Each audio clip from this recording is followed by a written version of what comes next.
Баяғыда бір семіз патша болыпты. Оның семіргендігі соншалықты жүрек тұруы да қиындай түсіпті. Патша арықтағысы келіп өзін емдеу үшін дәрігерлерді жинапты.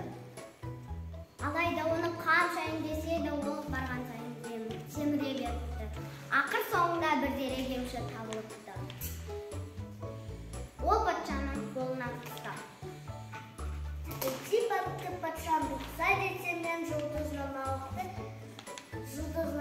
кітаптарын қарап шығайын. Табиғат қана білер, барлық дәрі-дәрмектерді зерделейін де оларды патшама берейін.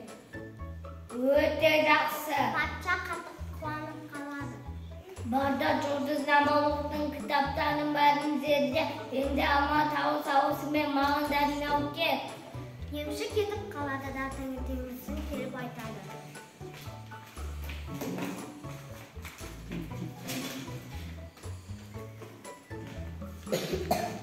Айзер.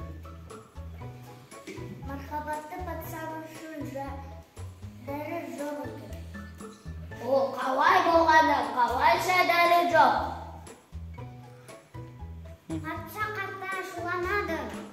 Болсын, бұл алалақты зындаға тастанда, 40 күн өткеннен кейін өз өмірімді өлім жазасына кесуге бұйырамын. Емшіні зынданға қамаса да патша өзіне орын таба алар емес. Ал туысқандары мен достары болса оның өліміне дайындала бастайды. 40 күн өтті, патша арықтап қамыстың садағында жеп-жеңіл бола қалды.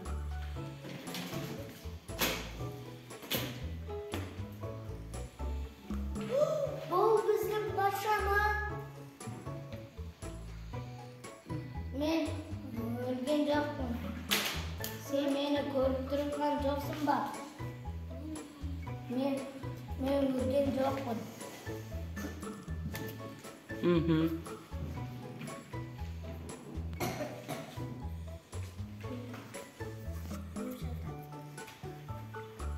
Көріп тұрмын, тақсыр мен сізді арыққа таптың дәрі-дәрмекті таба алмадым.